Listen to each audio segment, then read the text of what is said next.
हम इस वक्त एनडीटीवी में हैं, एनडीटीवी के न्यूज रूम में। ये वो रूम है जहां से प्राइम टाइम कार्यक्रम जो आप देखते हैं वो तैयार होता है और यहीं रवीश कुमार बैठते हैं। एक तरह से रवीश कुमार का ही रूम है ये। और रवीश आज हमारे साथ हैं। इस साल जिन 5 जानी मानी शख्सियतों को रेमन मैग्सेसे से अवार्ड मिला है, दुनिया का प्रतिष्ठित पुरस्कार, उनमें से एक हमारे सहयोगी रवीश कुमार भी हैं। और रवीश इस वक्त मेरे साथ हैं मौजूद इस फेसबुक लाइव के लिए। रवीश, आपका स्वागत है। और काम पे आने से पहले और काम से जाने के बाद आजकल आप काफी व्यस्त हैं और कई जगह लोग आपको काफी सम्मानित कर रहे हैं, आपके साथ बैठना चाहते हैं, चाय पर, लंच पर मिलना चाहते हैं। और ये सिलसिला पहले भी बना हुआ था। इसी सब के बीच हमने थोड़ा समय इसके लिए निकाला है, फेसबुक लाइव के लिए, ताकि फेसबुक के जो हमारे दर्शक हैं एनडीटीवी के, उनको भी रवीश के साथ बात करने का मौका मिले। रवीश जो अपना प्राइम टाइम का कार्यक्रम बनाते हैं उस पर काफी रिसर्च करते हैं और पूरे दिमाग लगा करके बनाते हैं, दिल से बनाते हैं। लेकिन अभी हम सिर्फ दिल से बात करेंगे रवीश के साथ। रवीश, सबसे पहले तो आपको सभी दर्शकों की तरफ से, हमारी तरफ से शुभकामनाएं थैंक यू। इस प्रतिष्ठित अवार्ड के लिए। से लिखा है, बधाई दी है। और पुरुषोत्तम हैं, वो बधाई दे रहे हैं। और अलग अलग नाम है, सब नाम भी बदल लेते हैं सब। वेबसाइट पे, यूट्यूब पे जो प्रोफाइल नेम रखते हैं उसका उच्चारण भी नहीं किया जाता है। आफ्ताब आलम है, विराज हैं, पून काटन हैं। उन्होंने कहा हाय सर। और इस वक्त यूट्यूब पर भी ये लाइव चल रहा है। रवीश, सबसे पहला हर आदमी जानना चाहता है, इतना प्रतिष्ठित, जिसको एशिया का नोबेल कहा जाता है, जब सबसे पहली बार पता लगा कि आपको ये अवार्ड मिल रहा है, सम्मान मिल रहा है, तो क्या लगा आपको और आपके परिवार के लोगों को? मैं इसी जगह पे मैं काम कर रहा था और फोन आया तो मुझे लगा कि किसी ट्रोल ने फोन किया है, क्योंकि अक्सर वो कई बार इंटरनेट फोनी का इस्तेमाल करते हैं, तो नंबर करते यही से हैं जो मुझे बताया गया, लेकिन अलग अलग मुल्कों के नाम फ्लैश करते हैं। तो फिलीपींस से बहुत सारे ट्रोल आते रहते हैं, तो मुझे लगा कोई ट्रोल ही होगा।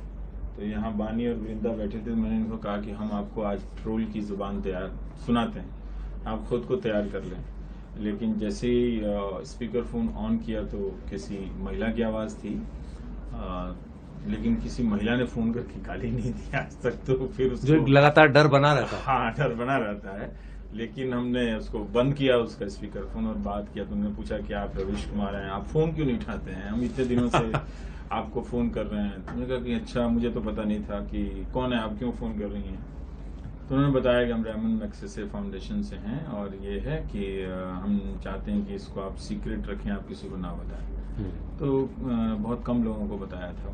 सबसे पहले आपने किसको बताया? पत्नी को बताया था, दोस्त। हाँ, पत्नी और दोस्त को। और बाकी इस कमरे के अंदर लोगों को? इस कमरे के अंदर यहाँ किसी को नहीं, वो छुपा गया आप। इस कमरे में एक बहुत छोटी सी टीम है जो रवीश के साथ काम करती है और लगातार जितने फोन आते रहते हैं वो लोग मिल के हैंडल करते हैं। उन्होंने रिक्वेस्ट किया कि आपको सीक्रेट रखना पड़ेगा। एक कैरेक्टर की बात है कि आप किसी को प्रॉमिस कर दें, फिर गांव में जाके बताते, बहुत जरूरी भी है इस तरह के सम्मान का। तो फिर वो पता नहीं ये सब आखिरी वक्त में। तो मैंने उनकी बात मान ली, ठीक है, मैं किसी को नहीं बताता हूँ। और फिर मैं आप सामान्य तौर पे अपने कार्यक्रम को करने में लग गया। जो हमारी आपकी रोज की दिनचर्या वही हकीकत है। आप चाहे जितना आसमान में उड़ लें, लौट के आना पड़ता है मंडे टू फ्राइडे के लिए। हमें नहीं, करोड़ों लोगों को आना पड़ता है। इसके बाद जो आपका अनुभव वहां का रहा 9-10 दिन का, वो कैसा अनुभव है? सुशील, बहुत सुंदर अनुभव रहा। मतलब सम्मान से ज्यादा जो वो लोग सत्कार करते हैं और जिस प्रबंधन के साथ करते हैं वो बेहतरीन था। 7-8 दिनों तक उनको ऑब्जर्व करना, कि कभी भी नहीं लगा कि हम अनचाहे कोई मेहमान हैं। और वो हर समय हर तैयारी के साथ, जो हम सोचते थे उससे पहले वो सोचकर बैठे हुए थे। और उन्हें पूरी जानकारी थी, एक एक चीज़ों की जानकारी थी और सब किसी को जानकारी थी। ये नहीं कि कोई एक आदमी मेरे बारे में ज़्यादा जानता हो या किसी और अवार्डी के बारे में ज़्यादा जानता हो। तो पूरा फाउंडेशन, उसका स्टाफ, नीचे से लेकर प्रेसिडेंट तक, और जो ट्रस्टी जूरी हैं, उन सबको एक बात पता थी, जिसको भी उन्होंने चुना था। तो जिस तरह से खातिरदारी की है उन्होंने, वो अद्भुत है। मतलब हमने तो यहाँ नहीं देखा। अब हमारे मित्र हैं विनीत कुमार, उनसे मैंने पूछा कि मैं अभिभूत हूँ कि इस तरह से बुला के अगर सम्मान कर रहे हैं। तो उन्होंने कहा कि याद कीजिए, भारत में लोग पुरस्कार देने के लिए बुलाते हैं, तो दे के सब चले जाते हैं। उसके बाद होटल के बाहर हम ओला उबर खोज रहे होते हैं कि घर जाने का क्या उपाय किया जाए, पर ऐसा उन्होंने एक दिन भी महसूस नहीं होने दिया। और बहुत ही अच्छा लगा उनकी मुस्तैदी, उनकी तैयारी। और हमने पूछा भी कि आपने हमें क्यों दिया है, मुझे तो नहीं लगता कि ऐसा कुछ किया है। तो उन्होंने यही कहा कि इस सवाल का जवाब हम ऐलान करने के बाद किसी को नहीं देते हैं, क्योंकि हमें भरोसा होता है कि हम किसको दे रहे हैं, क्यों दे रहे हैं। इस सवाल का जवाब हम पहले खुद को देते हैं कि हम क्यों दे रहे हैं। तो काफी उनकी प्रक्रियाएं बहुत सख्त हैं, अच्छी लगी थोड़ी। और उन दीवारों पे चंडी प्रसाद भट्ट जी की तस्वीर देख के तो मैं गदगद हो गया। 1982 में अरुण शौरी के साथ वो गए थे।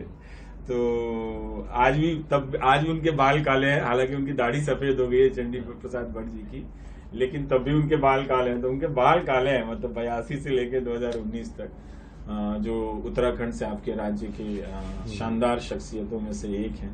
मतलब उनकी तस्वीर देखकर मुझे बहुत ही अच्छा लगा। उस लीग में अब आप भी हैं। हाँ। आपको बता दें, जब से इस पुरस्कार की घोषणा हुई है, दफ्तर में भी, रवीश को तो आ ही रहे होंगे, दफ्तर में भी ऐसे तमाम ये सारे पोस्ट कार्ड्स जो हैं, ये रवीश को एक तरह से बधाई दे रहे हैं। इन सब में रवीश को अलग अलग तरीके से लोगों ने बधाई देने की कोशिश की है। यहाँ जितने आसपास पत्र हैं वो शिकायती भी हैं, लेकिन पिछले कुछ दिनों में उनमें बधाई पत्र बहुत ज्यादा हो गए। शिकायती पत्र उसके बावजूद उसी तादाद में है, लेकिन जो बधाई देने वाले संदेश हैं वो काफी ज्यादा बढ़ गए। अभियान चलने के बाद भी सुशील, आप देखें जो पत्र आते हैं तो वो राष्ट्रपति को मार किए गए होते हैं। जी बिल्कुल, हमारे पास मुख्य न्यायाधीश को मार किए गए होते हैं, और एक प्रधानमंत्री को किए होते हैं, मुझे भी उसमें मार किए होते हैं।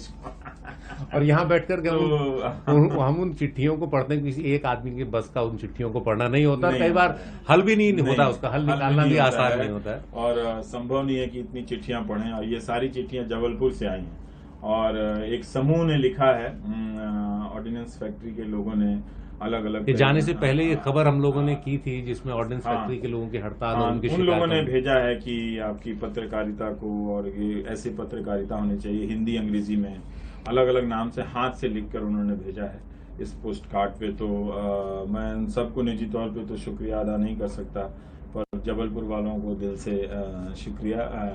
ऐसे उन तमाम दर्शकों को जो मुझे रोज अप्रोच करते हैं, कि इस उम्मीद में कि आज अभी देखिए स्टूडेंट ऑफ पाटलिपुत्रा यूनिवर्सिटी ने लिखा है,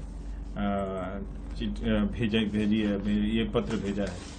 तो अगर इन पत्रों को भेजने लगे तो सुशील हफ्ता गुजर जाएगा इस कमरे में। ये आते ही रहते हैं, आप जानते ही हैं, पर अच्छा लगता है इसे देख के। पता चलता है कि हम जो बैठकर, और खासकर जो टीवी इंडस्ट्री को जिन संपादकों ने बर्बाद किया टीआरपी के नाम पे, कि दर्शक कोई गैर जिम्मेदार और लोफर किस्म की इकाई है, उसको यही सब हल्का फुल्का अच्छा लगता है। पर आप इन पत्रों से गुजर के देखिए तो दर्शक बहुत ही गंभीर प्रवृत्ति की इकाई होती है, और इतनी रिसर्च के साथ पत्र आते हैं कई बार कि लगता है कि उन्होंने कितना समय लगाया होगा किसी एक पत्र को लिखने में। लिखते हैं, उनको भरोसा होता है कि वो किसी को शिकायत कर रहे हैं, समस्या बता रहे हैं उसको लेके। तो ये बड़ा ही एक स्टेट सिस्टम जैसा, जिसको फोर्थ स्टेट कहा गया था। अब वो और बात है कि हम फर्स्ट स्टेट हो गए हैं, खुशामद के चक्कर में फंस गए हैं, लेकिन हमारा काम तो यही था कि सरकार को फीडबैक पहुंचाते रहना कि भाई देख लीजिए, यहाँ से लीकेज है। लोग आपसे इस तरह से संपर्क करना चाहते हैं, और बड़ी मात्रा में लोग लिखते हैं। आज ही हरियाणा के मुख्यमंत्री ने अपने कार्यकाल का विज्ञापन छापा, जिसमें उन्होंने लिखा है कि 6 लाख शिकायतें आई। अब उन्होंने बता तो दिया, पर उन 6 लाख शिकायतों का क्या होता है, वहां भी ऐसी चिट्ठियां आती होंगी, लोग भेजते होंगे, तो हमें नहीं मालूम कि उन चिट्ठियों को कैसे कतर के फेंक दिया जाता होगा निर्मम तरीके से। पर ये सुंदर बात है कि दर्शक जो है वो अपना कर्म कर रहा है। सारे दर्शक ऐसे ना भी हों, लेकिन ऐसे दर्शक हैं, ये क्या हमारे आपके लिए अच्छी बात नहीं है? हम तो ऐसे ही दर्शकों की तलाश में रहते हैं कि काश ऐसे लोग हों जो हम पर्यावरण की बात करना चाहते हैं, जो अन्य दूसरे ऐसे मुद्दों की बात करना चाहते हैं जिनकी राजनेता आमतौर पे बात करते नहीं है। उसके लिए दर्शक हो, तो दर्शक है वो हर तरह से बता रहे हैं। अभी आप गोरखपुर के बांसगांव से किसी ने अज्ञात अनाम होकर पत्र लिखा है कि उस स्कूल में 15 अगस्त और 26 जनवरी के दिन बच्चों से 50-50 रुपए वसूले जाते हैं, और कई तरह के सरकारी सुविधाओं के खाता खोलने के नाम पे 200-200 रुपए लिए जाते हैं। तो लोग लिख के किसी को बता रहे हैं, वो बताना चाहते हैं। तो ये लोकतंत्र के अदृश्य प्रहरी हैं जो अपना काम कर रहे हैं। हम लोग इनको हताश कर देते हैं, सरकारें, सिस्टम इनको हताश कर देती है, क्योंकि हम ही को हताश करने के बाद उन्हें जहां जाना होता है वहां भी वो हताश होते हैं। वहां भी हर जगह। तो हम लगातार उसकी लोकतांत्रिकता को कुचलने में लगे हुए हैं ताकि वो इससे विमुख हो जाए, इससे एकदम उदासीन हो जाए कि ये उसके बस की चीज नहीं है, छोड़ दो और मान ले कि अब भगवान जो चाहेंगे वही होंगे। लेकिन नागरिक अपना कर्म कर रहा है, ये बहुत अच्छी बात है। यही तो हम चाहते हैं कि ऐसा होता रहे। कई लोग ये जानना चाहते हैं रवीश क्या दिखाना है, वो क्या सोच के चुनते हैं? पता नहीं, मतलब रोज हम लोग बहुत सीमित संसाधन में काम करते हैं, आप जानते हैं, और जितनी उम्मीदें हो गई हैं उसमें मैं कई बार साफ साफ ना भी कह देता हूं। मैं सीधा बोल देता हूं कि नहीं, मैं नहीं कर सकता हूं। और इससे ये आसान होता है कि आप आगे झूठ बोलने से बच जाते हैं। किसी का एक बार बोल दे हाँ हाँ हम करेंगे और फिर फोन ना उठाएं, जवाब ना दें, तो अच्छा नहीं लगता।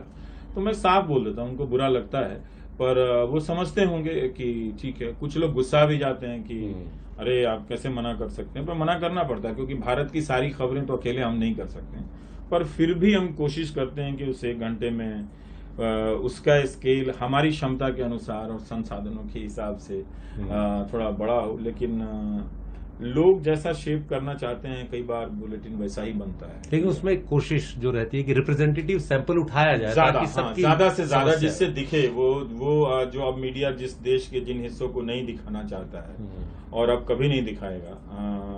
और क्योंकि भारत का जो मीडिया है, और ये मैं बहुत गंभीरता से मैं कह रहा हूँ, दिन